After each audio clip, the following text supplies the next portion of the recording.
সুপ্রিয় দর্শক শ্রোতা, দেশবার্তা টকশো থেকে আপনাদের সবাইকে স্বাগত জানাচ্ছি। আমি নিজামুল হক বিপুল আপনাদের সঙ্গে আছি। আমাদের নিয়মিত এই টকশোতে আজকে আমরা যে বিষয় নিয়ে আলোচনা করতে চাই, আপনারা নিশ্চয়ই জানেন যে এই মুহূর্তে বাংলাদেশে আলোচিত একটি বিষয় হচ্ছে চট্টগ্রাম বন্দর, লালদিয়া এবং পানগাঁও বন্দর, পানগাঁও কন্টেইনার টার্মিনাল। এই দুটি বন্দর ইতিমধ্যে লিজ দিয়ে দেওয়া হয়েছে ডেনমার্ক এবং সুইজারল্যান্ডের কাছে। কিন্তু এই লিজ নিয়ে ইতিমধ্যে নানা কথা শোনা যাচ্ছে। মাত্র 13 দিনে দুটি বন্দর লিজ দেওয়া হয়েছে সব ধরনের প্রসেসিং করে, কিন্তু কিভাবে সেটা সম্ভব এই নিয়ে প্রশ্ন উঠেছে। ইতিমধ্যে এই বন্দর নিয়ে যখন প্রশ্ন উঠেছে, ঠিক তখন সরকারের যে বিডার চেয়ারম্যান আশিক চৌধুরী তিনি বলেছেন, যারা বন্দরের নিরাপত্তা নিয়ে কথা বলছে তারা ভ্রান্ত ধারণা নিয়ে আছে এবং তারা নিরাপত্তা সম্পর্কে কোনো কিছুই জানে না।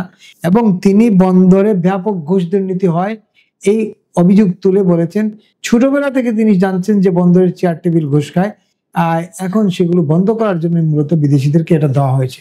আজকে আমাদের স্টুডিওতে উপস্থিত আছেন বাংলাদেশ কমিউনিস্ট পার্টির কেন্দ্রীয় কমিটির সদস্য ডাক্তার সাজেদুল হক রুবেল।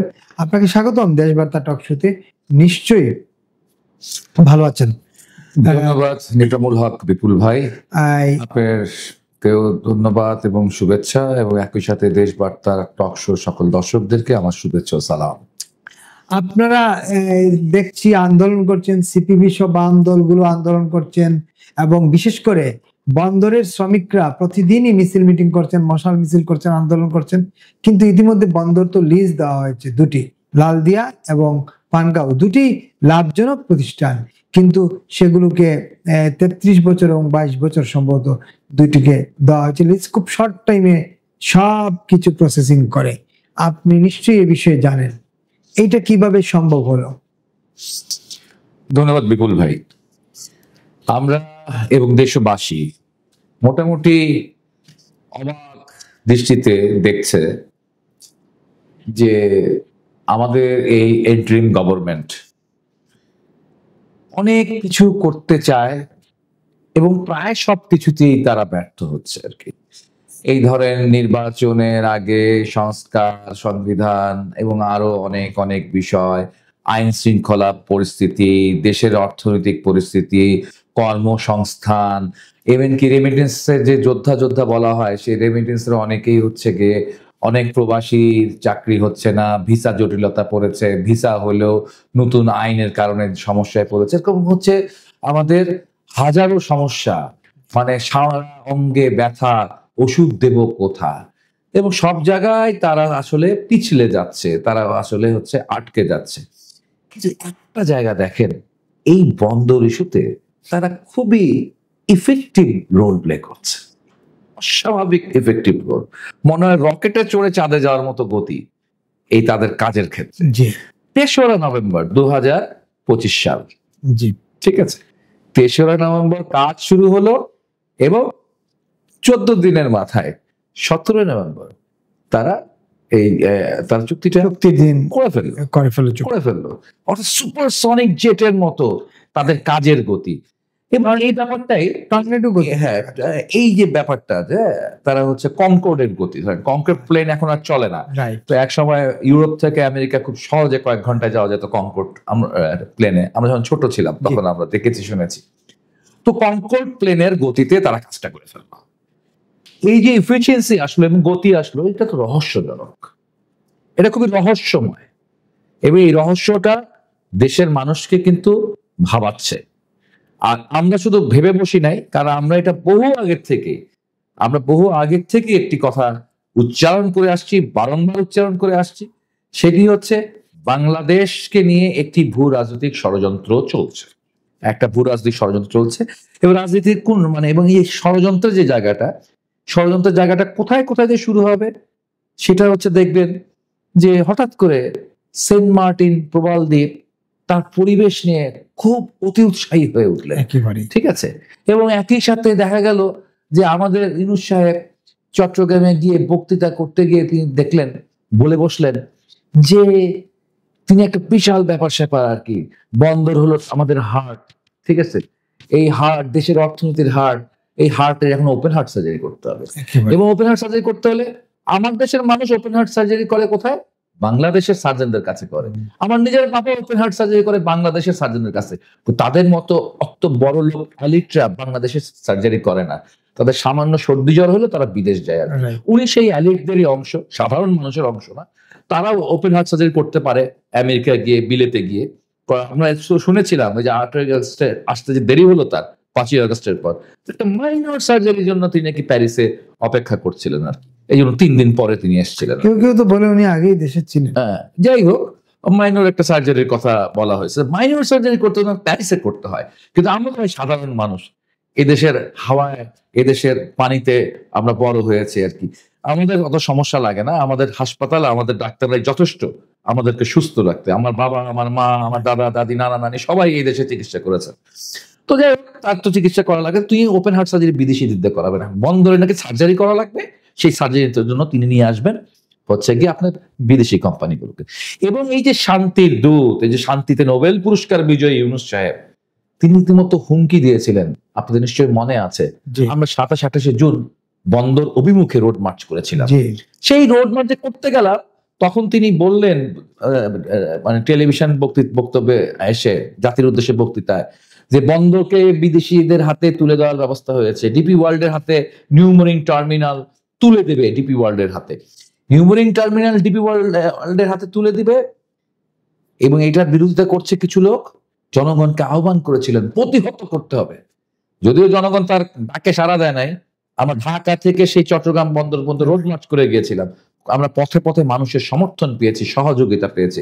কোথাও আমরা প্রতিরোধ পাইনি জনগণের। তার কথায় জনগণ সাড়া দেয়নি।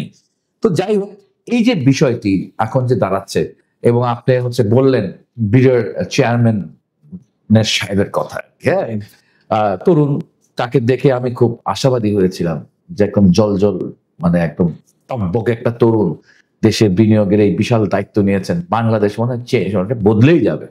কিন্তু অবাক হয়ে তাকিয়ে দেখেছি আমাদের দেশের বিনিয়োগ বাড়েনি, আমাদের দেশের বিনিয়োগ হ্রাস পেতে পেতে প্রায় শূন্যের কোঠায় নেমে এসছে। সব জায়গায় যখন ব্যর্থ, তখন আমার যে আমার হার্টটা খুলে বিক্রি করে দেওয়ার ব্যবস্থা করছেন। কিডনি একটা বেচা যায়, ঠিক আছে, লিভারও একটু কেটে ওটাও ট্রান্সপ্লান্ট করা যায়, কিন্তু হার্ট কিন্তু কেটে বের করে দিয়ে বেচা যায় না। তারা হার্টটা এখন বেচে দিবে আর কি। হার্ট বিক্রি করার ব্যবস্থা করেছে। এবং ইতিমধ্যে দেখেছেন আপনারা ডেনমার্কের একটা কোম্পানির সাথে, সুইস একটা কোম্পানির সাথে, এবং দুবাই ভিত্তিক ডিপি ওয়ার্ল্ডের সাথে তারা পানগাঁও বলেন, লালদিয়া বলেন, এবং নিউমোরিং টার্মিনাল যেটা বলেন, সেই জায়গাগুলোতে তারা ইতিমধ্যে চুক্তি করেছেন। এই জায়গায় দেখেন কতটা অসৎ এবং কতটা প্রতারক এই ইন্টারিম সরকার। কি চুক্তি করেছে জনগণের কাছে প্রকাশ করেন। আবার কোন সাহসে তিনি বলেন, কোন স্পর্ধায় তিনি বলেন যে যারা এটার বিরোধিতা করছে নিরাপত্তা নিয়ে, তারা কিছুই জানে না। আরে আপনি তো জানাতে সাহস পান নাই। একে তো আপনার হচ্ছে গিয়ে এখতিয়ার আছে কিনা এটা প্রশ্নের বিষয়। আমরা প্রশ্ন করেছি তাদের এখতিয়ার নাই, কারণ তারা অন্তর্বর্তীকালীন সরকার, তারা নির্বাচিত সরকার নাই। এমনকি বলা, বিএনপির যে চেয়ারপারসন ভারপ্রাপ্ত হবে তারেক রহমান বলছে যে এটা নির্বাচিত সরকারের কাজ, এটা তাদের কাজ না, এখতিয়ারভুক্ত নাই। অনেক রাজনৈতিক দল বলছে এখতিয়ারভুক্ত নাই। কমিউনিস্ট পার্টি বলছে, বাংলাদেশ জাসদ সহ বাম গণতান্ত্রিক জোট বলছে এখতিয়ার নাই, মানুষ বলছে এখতিয়ার নাই। কিন্তু তারা তাদের এই জায়গায় তাদের সীমাকে লঙ্ঘন করতে যাচ্ছে এই ঘটনার মধ্য দিয়ে।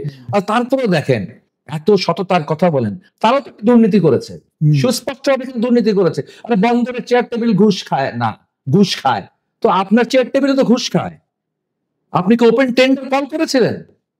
অন্য অনেক কোম্পানি ছিল এখানে, যে এই কোম্পানিগুলো, ডেনমার্কের কোম্পানি বদলে আরো কোম্পানি কি ছিল, এবং তারা কি পরিমাণ রেটে কাজ করবে, কি পরিমাণ সুবিধা আমাদেরকে দেবে, সেটা কি জনগণ জানে? অর্থাৎ আপনাদের টেন্ডারটাই গোপন রেখেছেন, কোনো টেন্ডারই হয়নি।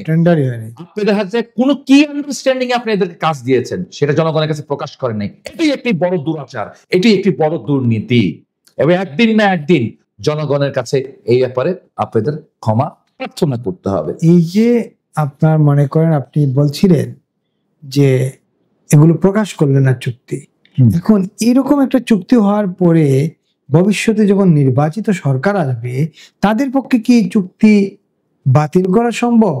পৃথিবীব্যাপী এইরকম যেসব চুক্তি হয়, এই চুক্তি কি আসলে বাতিল হয় সহজে? কারণ চুক্তির ক্ষেত্রে তো অনেক ক্লজ থাকে, শর্ত থাকে। আসলে এটা নির্ভর করবে কি ধরনের সরকার, কি ঘরানার সরকার নির্বাচিত হয় তার উপরে। বলুন যদি হিম্মতওয়ালা সরকার নির্বাচিত হয়, দেশপ্রেমিক সরকার নির্বাচিত হয়, যেমন চিলের আলেন্দে নির্বাচিত হয়েছিলেন 70 দশক, তার মতো যদি একজন আলেন্দে বাংলাদেশের দায়িত্ব নেন, আলেন্দের পার্টির মতো সোশ্যালিস্ট পার্টি বাংলাদেশের ক্ষমতায় দায়িত্ব নিত, তাহলে সেই চুক্তি লাথি মেরে ফেলে দিতে পারবে। বা আপনার ব্রাজিলের workers party Lula da silver মতো হয় যে বিশ্ব ব্যাংক IMF এর শর্ত মর্ত সব ফেলে সব চুক্তি তিনি বাতিল করে দিয়েছেন, সব চুক্তি বাতিল করে দিয়েছেন। আর যদি এন্টারিম গভর্নমেন্টের মতো ইউনূস সাহেবের মতো কেউ হয়, আপনি দেখবেন এত ভারত বিরোধী বক্তব্য, ওই আদানির সাথে চুক্তি তো বাতিল করতে পারেন না, সে হিম্মত সে সাহস আপনাদের নাই। এমনকি ডিপি ওয়ার্ল্ডের সাথে যে ঘটনাটা ঘটাচ্ছে, এটি তুমি ভাবসাব নেয় যে এটা তার একটা ব্রেইন চাইল্ড বিষয় বন্দর ইজারা দেওয়ার জন্য। এই বন্দর ইজারা দেওয়ার বিষয় নিয়ে শেখ হাসিনা এবং একসময় খালেদা জিয়া তারা বহুত কাজ করেছে। খালেদা জিয়া একসময় হচ্ছে এসএস কোম্পানির কাছে আপনার হচ্ছে মানে কর্ণফুলীর মোহনায় এসএস কোম্পানির কাছে হচ্ছে কিন্তু পোর্ট মানে টার্মিনাল দিয়ে দিতে চাইছিলেন, শেখ হাসিনাও সেটা দিতে চাইছিলেন। আমরা রাজপথে লড়াই করছি, একবার খালেদা জিয়ার বিরুদ্ধে, একবার আমরা শেখ হাসিনার বিরুদ্ধে লড়াই করে সেটা প্রতিহত করেছি, এবং মামলাও করেছি। মামলায় তো সেই সময় সরকার হেরে গিয়েছে এবং সেই কোম্পানি আর আমাদের বন্দরে কাজ করতে পারেনি আমাদের মামলার কারণে। ফলে এই বিষয়টা তো নতুন কোনো বিষয় না, এবং ডিপ ওয়াটারের বিষয় নতুন কোনো বিষয় না। ওই কাজটাই হচ্ছে আপনারা আবার নতুন করে করাচ্ছেন এবং এমন কেরামতি দেখাচ্ছেন, কারণ বিডা ফিডা করে আপনারা তো কোনো বিনিয়োগ আনতে পারেন নাই, এখন জনগণকে দেখাচ্ছেন এটা একটা বিনিয়োগ। আচ্ছা বিনিয়োগটা দেখেন কত বছরের জন্য এখানে ট্যাক্স ফ্রি? 33 বছরে, মাত্র কয়েক মাসের জন্য ক্ষমতায় আসছেন, 18 মাস বা থাকবেন ক্ষমতায়, আর আপনারা হচ্ছে 30 বছরের জন্য হচ্ছে গিয়ে আপনারা কর মকুব করে দিচ্ছেন। বিনিয়োগ যা আসবে ঠিক আছে, আর আপনি যে পরিমাণ কর মাফ করে দিবেন, আসেন দুটো মিলাই ঠিক আছে। আপনারা কি বাঙালিকে মনে করছেন বাঙালি বাচ্চা সহজ সরল, তাই বাঙালি অঙ্ক বোঝে না, পাটিগণিত বোঝে না বাঙালি, ঠিক আছে, বীজগণিত বোঝে না। আপনার অঙ্ক শিখাবেন আমাদেরকে, ঠিক আছে, আমাদেরকে অঙ্ক শিখবেন। আমরা অর্থনীতি পড়ি নাই, আমাদের নেতৃত্ব অর্থনীতিতে মাস্টার্স ইকোনমিক্স মাস্টার্স পাস করে আসেনি। কমিউনিস্ট পার্টি তো একাধিক জেনারেল সেক্রেটারি ঢাকা বিশ্ববিদ্যালয় অর্থনীতিতে পাস করা, এবং অর্থনীতি বিভাগের চেয়ারম্যানও কমিউনিস্ট পার্টির কেন্দ্রীয় নেতা। তো আমাদেরকে তিনি অর্থনীতি শিখাইতে আসছেন, এটা অর্থনীতি না, এটা ক্লাস 9-10 ছেলে অঙ্ক করে বের করে দিবে। আপনারা মিথ্যা বলছেন, আপনার জনগণের কাছে ধোঁকা দিচ্ছেন। একটা বিষয় হচ্ছে যে এই যে আপনি বলছিলেন যে বন্দরের নিরাপত্তা নিয়ে বিডা চেয়ারম্যান যে প্রশ্নটা তুলেছেন, যে এটা অহেতুক প্রচার, ভ্রান্ত প্রচার করা হচ্ছে, আপনার কি মনে হয় এই ইয়েকে লালদিয়া এবং পানগাঁও বা নিউমোরিং দেওয়ার প্রক্রিয়া যেটা চলছে, লালদিয়া এবং পানগাঁও তো চুক্তি হয়ে গেছে, বাকিটা প্রক্রিয়া চলছে, এতে কি আসলেই নিরাপত্তা হুমকির মুখে পড়বে? অবশ্যই নিরাপত্তা হুমকির মুখে পড়বে। আচ্ছা, আপনি দেখেন পৃথিবীর বিভিন্ন দেশে বিদেশি কোম্পানিদের কাছে তারা বন্দর ইজারা দিয়েছে। এটা একেবারে নতুন কিছু না, কিন্তু অনেক দেশই দিয়েছে। পাকিস্তান দিয়েছে, শ্রীলঙ্কা দিয়েছে, হ্যাঁ, ইভেন কি মার্কিন যুক্তরাষ্ট্র দিয়েছে। তো আপনার পাকিস্তান তো একটা মানে প্রায় ব্যর্থ রাষ্ট্র, তার উদাহরণের দিকে না যায়। আর শ্রীলঙ্কা এটা দেওয়ার পর তো অর্থনৈতিক দেউলিয়তের কথা জানেন, এই কারণে সেখানে একটা গণ অভ্যুত্থান হয়েছে, সেটাও বাদ দিলাম আমরা। আমরা আসেন আমেরিকা, মার্কিন যুক্তরাষ্ট্রের দিকে নজর দিই। এই যে ডিপি ওয়ার্ল্ড না, যার হাতে নিউমোরিং দিয়ে দেবে, এই ডিপি ওয়ার্ল্ড ওখানে অনেকগুলো আমেরিকান বন্দরের দায়িত্ব ছিলেন বাংলাদেশের মতো, কিন্তু আমেরিকান সিনেটে আইন পাশ করে ডিপি ওয়ার্ল্ডের সাথে সম্পর্কটা তারা ছেদ করেছে। এবং তখন মার্কিন সিনেট বলেছে এদের কাছে এই বন্দরটা দেওয়া মার্কিন যুক্তরাষ্ট্রের জাতীয় নিরাপত্তার জন্য হুমকি স্বরূপ। কেন সেটাকে পরিষ্কার করেন জনগণের কাছে। আমেরিকার ওখানে প্রবলেম ছিল, এখানে প্রবলেম নাই কেন, এটা জনগণের কাছে ক্লিয়ার করেন। 1 নম্বর, নিউমোরিং টার্মিনাল থেকে খুব কাছেই হচ্ছে বাংলাদেশের সবচেয়ে বড় নাভাল বেস, নাভাল হেডকোয়ার্টার, সবচেয়ে কাছে। এটা হলো 1 নম্বর বিষয়। 2 নম্বর বিষয় হচ্ছে এই চিটাগাং পোর্ট থেকে খুব কাছে হচ্ছে সেই মায়ানমার, সেখান থেকে খুব কাছে হচ্ছে মায়ানমার।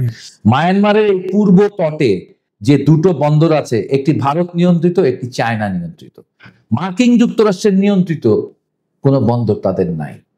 তাদের যে হচ্ছে এশিয়া প্যাসিফিক রিজনে তাদের যে ভূ রাজনৈতিক ষড়যন্ত্র, চীনের সাথে লড়াই করার, চীন পৃথিবীর অর্থনৈতিক সুপার পাওয়ার হয়ে যাচ্ছে, ও ঠ্যাং ভেঙে দিতে হবে। ঠ্যাং ভেঙে দিতে হলে কি করতে হবে? মধ্যপ্রাচ্য থেকে তেল যেন সমুদ্র পথে চায়নায় না পৌঁছায়। সেই জন্য একদিকে মালাক্কা প্রণালীতে তারা অবরোধ সৃষ্টি করছে, আরেকদিকে তারা বঙ্গোপসাগর সেন্ট মার্টিন দ্বীপকে কেন্দ্র করে একটা বিরাট অবরোধ তৈরি করবে। এবং এই যে বন্দরে, এই বন্দরে যে মাল আসবে, যে মাল খালাস হবে, তার উপর কি আপনার কোনো নিয়ন্ত্রণ আছে? আপনারা যে চুক্তি গোপনে স্বাক্ষর করছেন, ওখানে কি ওপেনে রাখছেন যে আমার দেশের কোস্টগার্ড, আমার দেশের বলছে পুলিশ, আর্মি, ডিজিএফআই, এনএসআই, ঠিক আছে, আমার দেশের গোয়েন্দা সংস্থা এবং আমার দেশের আইন শৃঙ্খলা বাহিনী ওখানে কাজ করতে পারবে কিনা, নাকি ওরা ওদের মতো কাজ করবে, নাকি ওদেরকে আপনার ইনডিমিউনিটি দিবেন, ইমিউনিটি দিবেন? এই সরকার তো আবার ইমিউনিটি দেওয়ার ক্ষেত্রে খুব মাহির, খুব পারদর্শী তারা, ঠিক আছে, নাকি এদেরকেও ইমিউনিটি দিয়ে রাখছেন চুক্তিতে? কারণ আমরা জানি তো মার্কিন যুক্তরাষ্ট্র থেকে আপনার একসময় হানা চুক্তি করার চাপ ছিল, একসময় টিফা চুক্তি করার চাপ ছিল, টিকফা চুক্তি করার চাপ ছিল, সোফা চুক্তি করার চাপ ছিল। এবার হানা এবং সোফা চুক্তি এই উভয় ক্ষেত্রে কিন্তু আপনার এক ধরনের ইন্ডিমিউনিটি চেয়েছে মার্কিন যুক্তরাষ্ট্র তাদের সেনাদের ব্যাপারে। এবং সেই ইন্ডিমিউনিটি যেটি বেগম খালেদা জিয়া দেননি, যেটি শেখ হাসিনা দেননি, এবং কি সেখান থেকে এরশাদও দিতে পারেন, তারাও সাহস পায়নি। তারা জনগণের মধ্যে থাকে, জনগণের রাজনীতি করেও তারা সাহস পায়নি।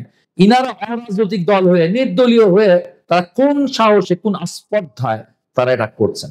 ফলে আমি যেটা দেখছি, এই যে তড়িঘড়ি করে বন্দর দেওয়া, এটি আমার কাছে মনে হয় যে আমাদের যে আমরা যে ইউনূস সাহেবকে নিয়ে এসেছিলাম, তিনি তো একটা ব্র্যান্ড ছিলেন আর কি, হ্যাঁ, সেই ব্র্যান্ড ইউনূস সাহেবের আসলে গোমর ফাঁস হয়ে গেছে এই ঘটনার মধ্য দিয়ে, তড়িঘড়ার মধ্য দিয়ে ইউনূস সাহেব তার গোমরটা ফাঁস করে দিয়েছে। আমি একটা প্রশ্ন আপনি করেছিলেন আমাকে যে নির্বাচিত সরকার আসলে পরে এটা বাতিল করতে হবে, সেখানে আরেকটা কথা বলে থাকি, এটা জনগণের উপর নির্ভর করে। যদি জামাতে ইসলাম রাষ্ট্র ক্ষমতা দখল করে এই নির্বাচনের মধ্যে, আপনি নিশ্চিত ইউনূস সাহেব যা যা ষড়যন্ত্র করছে সেটা মাথা পেতে নিয়ে জামাত ইসলাম সেটা করে বসবে। এই জন্য দেখবেন তাদের কোনো আলোচনা নাই, কোনো আওয়াজ নাই এই প্রসঙ্গে। একটু আমরা সামনের দিকে একটু আগাতে চাই, ছোট একটা বিষয় নিয়ে আলোচনা করতে চাই। নিশ্চয়ই জানেন, আমরা প্রত্যাশা করি যে লালদিয়া বন্দর এবং পানগার যে চুক্তি হয়েছে সেগুলো অদূর ভবিষ্যতে খুব দ্রুততম সময়ে বাতিল করা হবে, নিউমোরিং না করা হয়, সেটার জন্য মানুষ আন্দোলন করতেছেন। আশা করি সরকারের টনক নড়বে। এই যে সামনের দিনগুলো কি দেখছেন বাংলাদেশের রাজনীতিতে? বাংলাদেশের রাজনীতিতে এখন আপনাদের মেইন স্ট্রিম মিডিয়া, আপনাদের মিডিয়া আমাদেরকে যা দেখাচ্ছে, এবং আমি নিজে মাঠে যে কাজ করি, আমি তো একটা রাজনৈতিক কর্মী, আমি যা বুঝতেছি তাতে হচ্ছে এদেশে মোটামুটি নির্বাচনী হাওয়া বইতে শুরু করছে। যদিও মানুষের মধ্যে একটা সংশয় আছে শেষ পর্যন্ত কি হয়, ঠিক আছে, তো সেটা জন্য অপেক্ষা করতে হবে যে তাদের নিয়তটা আসলে কি। কারণ তিনি তো মানুষকে ভয় দেখায় ফেলছে, আমাদের ইন্টারিম গভর্নমেন্ট মানুষকে ভয় দেখায় ফেলছে। হ্যাঁ, আমাদের যে ফরিদা আপা, খুব প্রিয় আপা ছিল একসময়, এককালে, তিনি তো বলেছেন তাদের ম্যান্ডেট আছে, হ্যাঁ, 5 বছর থাকার ম্যান্ডেট আছে, যা ইচ্ছা তাই করার ম্যান্ডেট আছে। আমাদের ইউনূস সাহেব তো বলেছে এক সময় যে সবাই বলে স্যার 5 বছর থাকেন, এইবার তো শুনেছি এবার আবার ওটার সাথে একটা সৈন্য লাগাই বলছেন 50 বছর থাকতে চাই। এই যে ওনারা মুখ ফুসকে বলে ফেলছেন, এটা কি কথার কথা না এটা তাদের ভিতরের চাওয়া? এটা যদি অন্তর্বর্তীকালীন সরকারের অন্তরের কথা হয়ে থাকে, তাহলে কোনো না কোনো ভাবে হবে। ফলে আমার দৃষ্টিভঙ্গিতে ইন্টারিম গভর্নমেন্টের খুব গুরুত্বপূর্ণ পার্টনারের নাম হচ্ছে জামাত ইসলাম, একেবারে। এবং জামাত ইসলাম দেখবেন একবার সে আওয়াজ তুলছিল কি স্থানীয় সরকার নির্বাচন আগে, আচ্ছা ওই আওয়াজটা গেল, তারপর আওয়াজ তুলছে হচ্ছে গিয়ে আপনার আগে একটা সংস্কার করতে হবে, আগে জুলাই ঘোষণা, জুলাই সনদ, আচ্ছা এগুলা সবই গেল।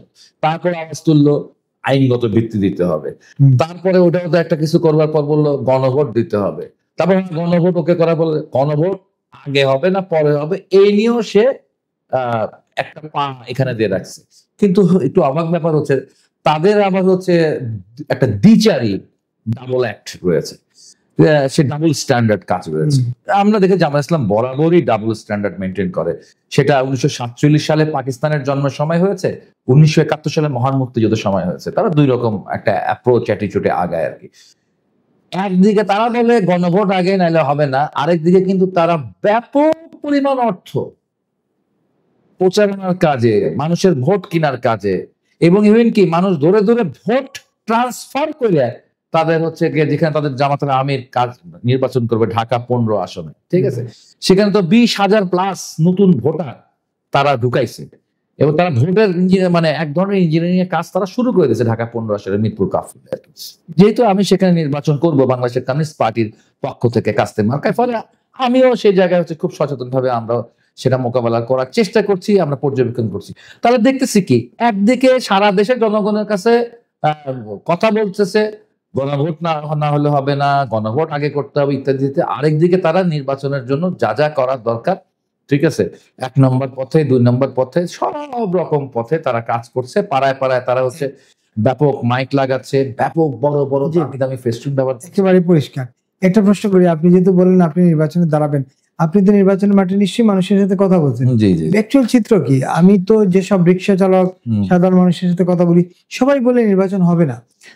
মানুষের মধ্যে 3 রকম প্রশ্ন আছে। একটা প্রশ্ন আছে, ভাই নির্বাচন কি হবে, এটা একটি প্রশ্ন, এখনো মানুষ কনফিউজ, ঠিক আছে। 2 নম্বর কনফিউজ, নির্বাচন যদি হয় আমরা কি ভোট দিতে যাইতে পারবো। 3 নম্বর প্রশ্ন হচ্ছে নির্বাচনটা কি হচ্ছে সবাই অংশগ্রহণ করতে পারবে। আপনি মানে বোঝার চেষ্টা করেন, মানে আওয়ামী লীগ নির্বাচনে অংশগ্রহণ করতে পারবে। আওয়ামী লীগ 14 দল যারা। আরেকটি প্রশ্ন আছে আর কি, এই যে ভাই গণভোট শুনতেছি, এইটা কি, হ্যাঁ কেন দিব আর না কেন দিব, হ্যাঁও বুঝি না নাও বুঝি না, ঠিক আছে, এটা করে আমাদের কি হবে ভাই, আমার জীবন কি বদল হবে, জিনিসপত্রের দাম কি বাড়বে, আমার ছেলেটা কি চাকরি হবে, আমার মেয়েটা কি নিরাপদে স্কুল কলেজে যাইতে পারবে, অর্থাৎ তাদের মানুষের যে স্বপ্ন, মানুষের চাহিদা, যে সংকট, ঠিক আছে, এর সাথে কোনো রকম সম্পর্ক এই গণভোটের সাথে এবং সাথে নাই। ফলে মানুষ খুব কনফিউজ, ভাই ভোট কেমনে দিব ভাই, ঠিক আছে, দুটা নাকি ব্যালট পেপার হবে, আবার হচ্ছে মানুষকে লাল রং থাকবে, আবার এখানে 4টা আছে, কেউ কেউ বলে, শিক্ষিত লোকেরা বলে আমি তো এখানে সবগুলোর সাথে একমত না, আমি একটির সাথে একমত, 3টির সাথে দ্বিমত। আচ্ছা আমি যে একটির সাথে একমত ছিলাম, এই একটির জন্য আমি পুরোটাকে না লিখে দিব, বা কেউ বললো আমি 3টার সাথে একমত, আমি একটির সাথে দ্বিমত আছে, তাহলে আমি হ্যাঁ করে দিলে যে একটার সাথে খুব ঘোরতর দ্বিমত, তাইলে কেমনে হবে, আমি তো ট্র্যাপ করে গেলাম মানুষ, ঠিক আছে। অর্থাৎ মানুষও হচ্ছে গিয়ে তাদের এই সবকিছু মিলে তাদের কিছুই বোঝে না, খালি বন্ধন নেওয়াটা বুঝতেছে, আর কোনো কিছু বোঝা না, মানে স্পষ্ট না। তার মানে আপনি দেখছেন নির্বাচন, এটা বলা যায় যে এখন পর্যন্ত বোঝা যাচ্ছে নির্বাচন, তবে নানা রকম ঘটনা ঘটতে পারে, দেশের ভেতর থেকে ঘটতে পারে, দেশের বাইরে থেকে ঘটতে পারে, নানান রকম ষড়যন্ত্রের মাধ্যমে নির্বাচন ঠেকেও যেতে পারে। অসংখ্য ধন্যবাদ ডাক্তার সাজিদুল হক রুবেল, দেশবার্তা টকশোতে আপনাকে সময় দেওয়ার জন্য ধন্যবাদ এবং কৃতজ্ঞতা। এতক্ষণ যারা দেখছিলেন দেখবেন, সবার প্রতি অনুরোধ দেশবার্তা টকশোটি সাবস্ক্রাইব করে এবং ফেসবুক পেজটি ফলো দিয়ে আমাদের সঙ্গে থাকবেন। আমরা প্রতিদিন আসবো আমাদের অতিথিদের নিয়ে এবং আপনাদেরকে আহ্বান করব যারা ইউটিউব দেখেন তারা যেন আমাদের দেশবার্তা ইউটিউব চ্যানেলটি সাবস্ক্রাইব করেন, এটা বিশেষ অনুরোধ। সবাইকে শুভেচ্ছা জানিয়ে আজকের মতো অনুষ্ঠান এখানে শেষ করছি। আগামীকাল অন্য কোনো অতিথি নিয়ে নিশ্চয়ই আপনাদের সামনে হাজির হবো। সেই পর্যন্ত সবাই ভালো থাকবেন, নিরাপদ থাকবেন। ধন্যবাদ আপনাকে। ধন্যবাদ।